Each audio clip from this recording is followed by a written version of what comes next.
Welcome to Home Team Advantage. I'm Gary Gimbetti along with Mike Egan, and I know I always what I say after that, but I'm not going to. But we're going to discuss some serious stuff about sports here, and Okay. we'll see if we can draw any interest from anybody out in the community. We'll get some phone calls and No, emails. No, we never talk. We never talk bad about anybody or any high school team or anything like that. But Well, not on the air, you don't. no, well, that's different. I don't do that in the newspaper either. No, you don't. So, but well, we have the football team opened last week at Rock Ridge and got beat 38-0. I don't know. Didn't see the game, so I don't know. I talked to your son Michael, and he said they had a lot of penalties. Yep. I guess a lot of formation penalties, and more penalties than yards than I think They offensive gained- yards. Yeah, more than penalty yardage. So that's a than fact. yardage. So I'm assuming that's a fact because I don't want to state non-facts, obviously. But, and I just don't. I get it. It's a new coach, new system. They're getting used to getting how they get set up. So hey, that stuff like that's going to happen. So And hopefully, again, this is a learning curve for both players and coaches. Maybe they can take from that game and work on things that need to be addressed. But something has to develop because the football program, again, I feel is the nautilus for your school year. And if you can generate some interest and a win here and there, it'll help. And so hopefully Coach Anderson can get his kids together and figure out what they're doing wrong and correct it and see how well they do against Duluth East, which will be tomorrow night, correct? yes, they have. They are home. They're open. Well, actually, they opened their home stadium obviously last year when they played Aitken here, but Right. now this is the first year, and I'm glad that Coach Sean Howard got a chance to coach on that field because he was a part of that program for almost 5 or 6 years, and it would have been a shame if he hadn't got a chance to coach on that field. But now Matt gets his opportunity to coach on that field, and hopefully a big crowd shows up. I don't know if there's any festivities or anything. I haven't heard about anything, but I don't think not yet, and I'm pretty sure, they got homecoming is towards the end of the year, isn't it? Or towards one of their home games towards the end, I think. yeah, it would be in October more than Yeah. likely. I know our producer doesn't want me to put my phone up here, but I got to look up something first. You're good. You're good. Okay. I got it hidden behind my coffee, so. Speaking of coffee, today we have our, what are we drinking today? White pumpkin mocha. Yeah, that sounds real good. I'm one of those guys who likes pumpkin, and Oh, If it's white, does it got mold on it? yeah. Speaking of pumpkins, last night on WDIO, they had a special on pumpkins, and you know that the pumpkins are smaller this year because of the global warming. well, probably not more. Yeah, well, if you want to call it global warming, but when you don't get any rain, I guess that doesn't help. I didn't know that. They said that the pumpkins actually develop or start growing earlier in the year, like before summer, and that as they get on through the summer months, they don't need a lot of rain. Oh, okay. Well, maybe some plants like that don't need a lot of rain, but hell, the most rain we got was Tuesday, I think. Well, maybe we should get a couple pumpkins with our faces on here. We can put them here. Huh? Then they One hide our big faces. circle with a candle behind it. But let's hope that they get things corrected and they have a better game against the East, which won't be a pushover either. I mean, they're a 4A or a 5A school, so Well, it's they were not gonna beaten be pretty easy. bad last week too, though. East was? Yeah. Yeah. Well, They played Esco, yeah. Well, that's not a and surprise. the Yeah. big stud they got for him. 73 degrees tomorrow. Yeah. 73. It'll be nice tomorrow. So hopefully things turn around. What I was looking up was for the volleyball team because I haven't heard a thing from them. I know they won their first match against Deer River, and it looks like they've been swept by Mesabi, East Proctor, and Denfeld the last 3 games. Oh. So we're hoping that that's going to be a lot better Yeah. this year. But I don't know. I mean, at least win a couple games off some of those teams. I didn't. Oh, they lost to Denfeld 3-1, so they did get a game off of, or a set off of Denfeld. Well, I guess, we don't talk controversy or anything, but what the heck is happening to the athletic programs at Hibbing? I don't know. Volleyball used to be a dominant sport when Gail was coaching. It seems like they've always did well. Girls hockey always did well. Boys hockey was predominantly one of the better programs up here. Back in the day, football was, king. So is it the athlete? Is it the, what is it? Is it the commitment to the sport? Well, I think that's part of it. And I think when I look back to when I was in high school, I did not play football, so I'm not here to be a hypocrite or anything because I didn't play, only because I didn't want to play. I wish I would have played, but I didn't. Guys that were playing basketball in the winter, and maybe I think hockey, I think some of them were hockey players and some were wrestlers. They all went out for football. Yep. All your athletes in the school went out for football. And it didn't matter. We had hockey players. I know Mike Meadows was a hockey player, and he was playing football. And it was like, and there was probably some others too, but I don't remember. Well, one advantage, when Coach Frizzell was here a few years back before Coach Howard, they had 7 or 8 kids come from the hockey team and played football. And he had, had a successful year. So, again, it comes down to our athletes trying to, how do you put it, just concentrate on one sport because you think you're going to be a pro hockey player or a pro basketball player. That's some of it. I mean, I know there's, especially with hockey, with parents, there's a lot of money involved, and you're hoping that at the end, I guess my perspective, if one of my kids were playing hockey and was good at it, I would just expect them to get a college education, and then from there, if you're lucky. But when you look at it, it's 1 in 4 million that can make it. Only 1% of whatever that number is make it into the right. Even that getting into play college hockey, I don't think the percentages are that big. And you mentioned the running back for ESCO who's going to play for the University of Minnesota.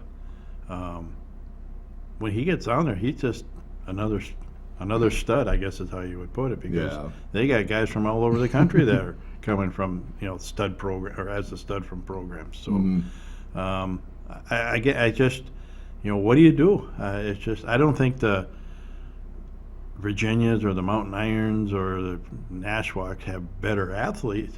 No, or do they? I don't know. Well, they might be more committed because Mountain Iron basketball program girls has been really good. Yeah, their football team. To be honest with you, I didn't know how good they were going to be this year after they lost those seniors last year and won a state tournament. Then they go out in their first game and roll up 66 points.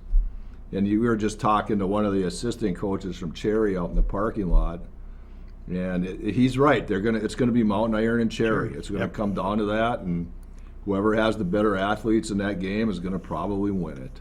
Well, but I wanted to say about volleyball. Back in the '90s and all that, when like Megan Potter and them used to play, they were playing Junior Olympics and they were going all over the country. Right.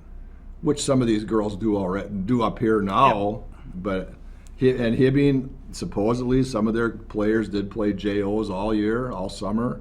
I don't know where they traveled, whether they were going to Louisiana or Florida or wherever. But those girls back then were every weekend they were gone out of state and playing top competition. No, I can only imagine that they were that some of these girls now on this Hibbing team have done the same thing. I don't know. Yeah. But well, again, and it's not the facility.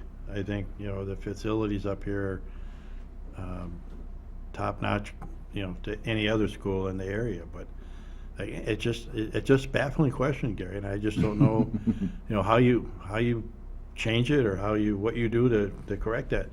And maybe it just takes one winning season with, one of those groups to do it, and then everybody else, kind of follows in play. You don't know. I guess it's, and they're working with the youth programs, and they're doing, I think, what should be done to generate enough interest in it. But it just seems as you get older and moving into 9th, 10th, 11th grade that kids lose that interest. And, what is it?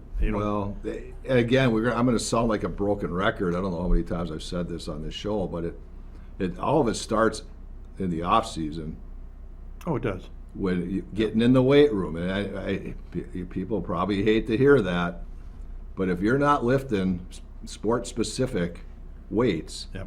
you're not gonna you're gonna maybe get a little bit better, but you're not gonna get as good as you would be if you were lifting. But as part of that problem, if you can't lift during the summer because you're playing baseball, Well, are you stretching it? And then that comes back to the deal. Well, maybe I should just play one sport and then I can work out all the time. Well, but then you know what? If you're playing baseball in the summer, you're not playing any games until 3, 4, 5, 6 o'clock, Yeah. 6 Well, p.m. You can go lift in the morning. Get a routine, go lift, do your other sports, do whatever, and work on 3 sports. You don't have to just work on one. No. And then if you look at the NFL draft this year, the top 8 picks, 6 of those played 3 different sports in high school. Mm-hmm. So Yeah, that's what it is. I've always been taught and learned that if you don't want to lift weights, go jump in a pool, because you're going to get the best exercise you're ever going to get swimming in a pool. Yeah, that works all your muscles. Works pretty every much, muscle that every you need muscle to you work. have. So You don't have to necessarily lift weights, No, but like in volleyball, you have to jump. right. The higher you jump, the harder your attacks are, and that. So I don't know if swimming would do that for you, but you got to get in. You got to squat. You have to do all the leg stuff to get stronger, to get that vertical bigger, and maybe a lot of it's just jumping rope. Yep. To help too, and stuff. But Well, you be honest with an athlete in my time can't compare to an athlete today. I mean, just the way they're built. I mean, the way they mature earlier now and it just again, you need to not only work the body but also work the thought pattern up here as far as what you're doing and your commitment to it. So. But I do want to say that the volleyball team does look good. It's just a matter now of breaking through and getting some big wins, and then they can maybe start moving forward. Cross country? Well, did we talk about that last week, or was that? Yes. Yes, last week they did very well. Yeah, they had a double win at Rock Ridge at Right. the Virginia Golf Course. Tonight they go over to Coleraine to run in the Titan Invite at Eagles Ridge. I think it starts at 3. I'm not positive, but That's a lot of hills over there, boy. well, no. Coach Please told me it's actually a course friendly Really? venue. Not for golf. Well, Not when I play. Maybe not golf there, but for running, I think it is. He says there's one hill there that they're going to have to deal with, but coming down to the finish line, it's about a 400-meter sprint down. Oh, okay. A slight downgrade, so That'd be interesting. yeah, your times you can get really good times over there. He's going to have to deal with Brainerd there. He didn't have that. Brainerd wasn't at Rock Ridge, but Brainerd did beat the girls team last year. But he's more interested right now in seeing how the boys respond after winning over in Rock Right. Ridge. Good. So hopefully, I hope, again, there you go. I hope they work. I mean, obviously they can't rest on any laurels because they don't have any laurels yet. But hopefully they work hard, and maybe they'll make some noise come section time. What else we got left? I see cross country, football, Well, volleyball, soccer. boys soccer lost 3-0 to Hermantown on Wednesday night. Yep. And now there's 2 games here tonight. Girls play at 3, I believe, and the boys play at 5. I know that one of them plays Mesabi East area. I'm not sure if the girls are playing Mesabi East, but I Okay. think the boys are playing Mesabi East area. So there's that. Swimming? Swimming goes to Cloquet tonight. They did beat Superior last week. They go to Cloquet tonight to swim the Lumberjacks. Is that a new swim stroke? The No, the Lumberjacks. no, that's not a swim Oh, you stroke. go, they're gonna swim the The Lumberjacks. I'm They're going, going to what? swim the Lumberjacks. I've heard of the breaststroke. Versus the freestyle. Lumberjacks. All right, versus the Lumberjacks. He liked the starting point they had against Superior, so we'll see Good. how they progress. They're a young team. They got to find some depth, but they do have some quality swimmers, and every other team, like he told me in his preview, is facing the same challenge this year, where a lot lost to graduation last year on just about every team. So they're all trying to figure out how to fill holes. Speaking of that, I gotta congratulate you on that fall preview. You guys did a nice job. Thank you. So, We do our best. yeah. Oh, who is that other guy? Ben. Cadiddle Hopper? No, Ben Romses. No, he does a great job. Yes. He's the one who puts it together when we get all the stories done, and he did a great job on both the football Yep. blitz and the sprint and the fall Yeah. sports. No, it was preview. very good. Nice job. So, And I have to thank Lee Bloomquist for helping me with that Labor Day shootout, because we had 12 stories in there. If I had to do all 12 of those stories, I don't know if I would have got it done or not, or I'd be in a coma right now. well, again, you're speaking of the Labor Day shootout, a great turnout again. A local kid won both nights. Well, no, that was the Northwest. No, I'm talking about the. Labor Day shootout. Labor Day shoot. Yeah, no, Kyle Peterlin. Yeah, I Yeah. know he. That's pulled quite off an a double. accomplishment. Only 4 other drivers had ever pulled off a double in the late models, so Right. he's the 5th driver now. Congratulations to him for doing that. A lot of the other winners, I think, were from out of. Well, Shane Sabraski doubled up in the super stocks this year. Dan Eishens won, I think. I want to say I'm not going to remember. No. Well, But the modified or the Midwest mods, and there was a couple other winners there. But they had a great weekend weather-wise for it, and a lot of cars turned out. So lots and lots of people in the grandstand Saturday night. I think there was a lot of people Sunday night, but Good. couldn't see it. I didn't get out there till later. But so congratulations to them, and thanks to Mark Trenberth for all the help he gives me.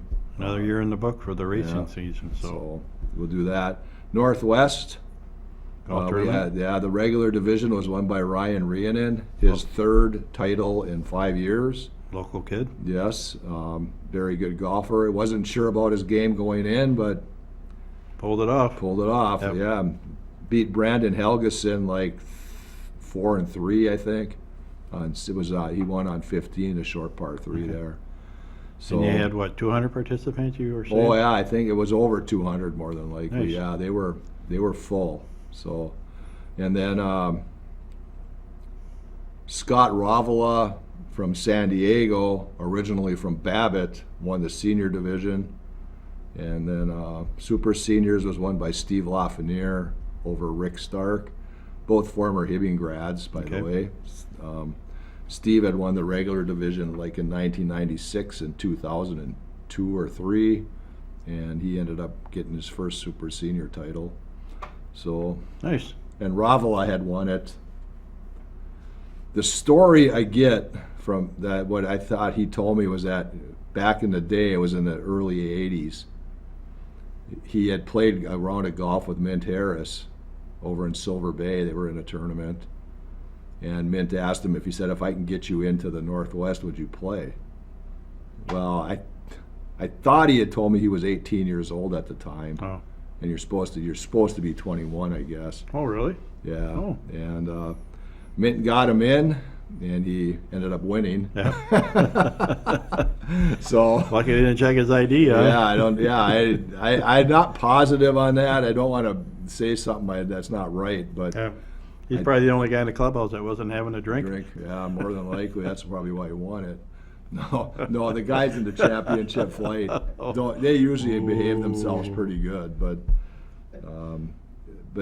so that was an interesting story about that, because he said that he played golf at UMD, and when they had a golf team there, and Yep. one of his teammates and roommates was Scott Waitrevich, who had won the Northwest and had the trophy in the house they were living in. Oh. And he said, well, I needed to get some bragging rights, so I need to win one of these. So he went out and he actually won it. So One of the questions that we were talking about before the show came on, and maybe somebody can send us a email, let us know. Women's professional golf. Do the women tee off from the same tee box that the men's professional golf tee off from? yeah, So we don't know that. No, we don't. I'm assuming they don't. I'm assuming they don't play the shorter tee boxes because they're all, I mean, obviously they're all able to hit the ball Right. a long way. So I'm assuming that they play the tips of the course. So So if somebody knows the answer to that, you can get hold of Gary and let him know. So, yeah, please. all right, let's move on. What do we got? Ooh, Well, Twins? Twins. They suckered us back in again. Yep, they did. Took the first two games in Cleveland, got themselves a 7-game lead, and could have extended it to 8. Which were pretty much, I think, would have wrapped it for them. I really do. I think, unless they go on a 10-game losing streak. So, Well, yeah, but they end up getting 2 hit by or at least rookie. by a rookie pitcher, which kind of hurts. But you know what? They'd scored 28 runs in 2 games, and it's hard to argue with that. But that 20-run game, the first night, I mean, Cleveland put a catcher in the pitch in the 6th inning. wow. I mean, you know, What, they hit 6 home runs? well, yeah, 6 or 7, and 3 or 4 of them And came what's his off name this got the guy. grand slam, his 3rd and 8th games? Yeah, that's amazing. That, and you know, Solano could have had an inside the park grand slam on. He couldn't make it past. Well, he couldn't make it past 3rd because when that Cleveland outfielder let that ball bounce Yep. by him, it was looking pretty good. Now Yep. somebody faster than him probably, like a Buxton. Who? Well, yeah. Does he still play for the well, Twins? I think so. Okay. What, he hurt now? St. Paul. Probably would have had an inside the park home Yeah. run. Who else? I don't know. Maybe there's another guy on there. Or there a that couple can- of young kids, the younger that, yeah, they would have had it. But hey, now they play this weekend, They play the Mets starting weekend. tomorrow on Friday, and and the there's Mets a are. team that's falling apart, huh? Oh, they have been, but you know those are the teams that seem to give us the most trouble. Yeah, the teams that they should beat, they don't, and the ones that they have the worst trouble with are the teams that have no record or That's right. losing record They're not even in playoff contention. Most of the and teams. spend a lot of money. Yeah, you know, and Cleveland got 11 those. games under. Huh? Mets are 11 games under. Okay, 11 games under 500. The Mets are, and you know, but their big guy got hurt in the World Baseball Classic, tore his knee out. Yeah, but that's one guy. So, but Look at you the know, Yankees. Their big guy's been Well, out too, and yeah. look what happened to them. So, Yeah, so neither New York team is lighting the world on Yeah. fire. and all the small town, small city teams love it to see those big spenders not make it, except for the Dodgers.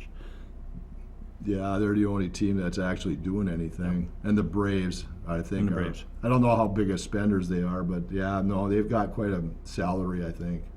I'm sure that Yeah. Fox Sports and all whoever's going to carry the World Series are worried that it could be a Minnesota and some other rinky-dink team from the National League playing, or the Baltimore Orioles. They're not a big market. No, so, yeah, that would probably be the worst for them, no. for Baltimore to get in. Again, well, Baltimore, Atlanta, that might draw some interest on the East Coast. Games would be starting at a reasonable time. Right. For us. Yeah. What else? Vikings open Vikings. Sunday against Tampa. How much stock you putting into it? I really didn't see anything during the preseason. Again, they didn't play basically any of the regulars.